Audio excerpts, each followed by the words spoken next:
পূরণ করে দোতলার মধ্যে মসজিদের দোতলার মধ্যে তাদের মধ্যেও জায়গা আছে, এরপরে মসজিদের দক্ষিণ সাইডেও জায়গা আছে, এরপরে আপনার মসজিদের পূর্ব সাইডে অনেক জায়গাগুলো আছে। ওখানে সামনে আপনারা রাস্তার মধ্যে ভিড় করবেন না, মেহেরবানি করে রাস্তাটা ক্লিয়ার করেন, রাস্তাটা ক্লিয়ার করেন।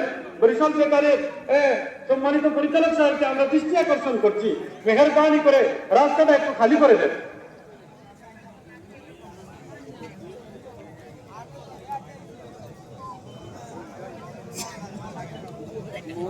মসজিদের উপরে সাজেও জায়গা আছে, আপনারা সাজেও যেতে পারেন। মসজিদের বারান্দার মধ্যেও জায়গা আছে, পিছনে অনেক জায়গাগুলো আছে। মেহেরবানি করে আপনারা পিছনে চলে যান, রাস্তাটা খালি করে দেন, মেহেরবানি করে রাস্তাটা খালি করে দেন। আল্লাহু আকবার, আল্লাহু আকবার, লা ইলাহা ইল্লাল্লাহু, আল্লাহু আকবার, আল্লাহু আকবার, ওয়া লিল্লাহিল হামদ। আল্লাহ পাক রব্বুল আলামিন ফেরেশতাদেরকে সম্বোধন করে বলেন, ও আমার ফেরেশতারা, তোমরা সাক্ষী থাকো আমার দেওয়া ডিউটি যারা সঠিকভাবে পালন করে আসছে, ঈদগাহের ময়দানে চলে আসছে, আমি আল্লাহ তাদের উপরে সন্তুষ্ট হয়ে তাদের পিছনের সমস্ত গুনাহ খাতা আমি মাফ করে দিলাম। ওই ঘোষণাটা দেওয়ার জন্য আল্লাহ পাক রব্বুল আলামিন ফেরেশতাদেরকে জিজ্ঞাসা করেন, ঈদগাহের ময়দানে আমার বান্দারা আজকে চলে আসলো কেন? ঘোষণাটা দেওয়ার জন্য। এজন্য আজকের যে দিনটা হচ্ছে, ওই দিনটা হচ্ছে ইয়াউমুল জায়েজা, প্রতিদান গ্রহণের দিন, পুরস্কার গ্রহণের দিন। আজকের দিন, এই যে সময়টা পুরস্কার গ্রহণের দিন। পুরস্কার কি?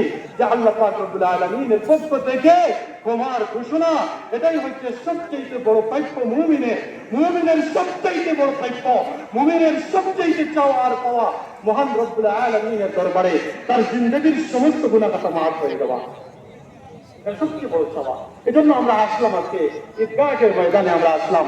চাইবো একটা জিনিস, সবচেয়ে বেশি একটা জিনিস যেটা আমরা চাইবো আল্লাহর দরবারে, সেটা আমরা চাইবো কি? আমাদের গুনাহ খাতা যেন আল্লাহ পাক রব্বুল আলামিন মাফ করে দিয়ে এই ঈদগাহের ময়দান থেকে আমাদেরকে পবিত্র অবস্থায় আমাদের বাড়িতে ফিরে জানেন। সকলে বলেন আমিন। সম্মানিত মুসল্লিয়ানে কেরাম, পীরের বাজার কেন্দ্রীয় জামে মসজিদের দ্বিতীয় তলার ছাদের আপনারা দেখতেছেন, গত বছর আপনারা বলেছিলেন যে মসজিদের দ্বিতীয় তলার পিলার গুলো করার জন্য। পিলার গুলো ইনশাআল্লাহ হয়ে গেছে।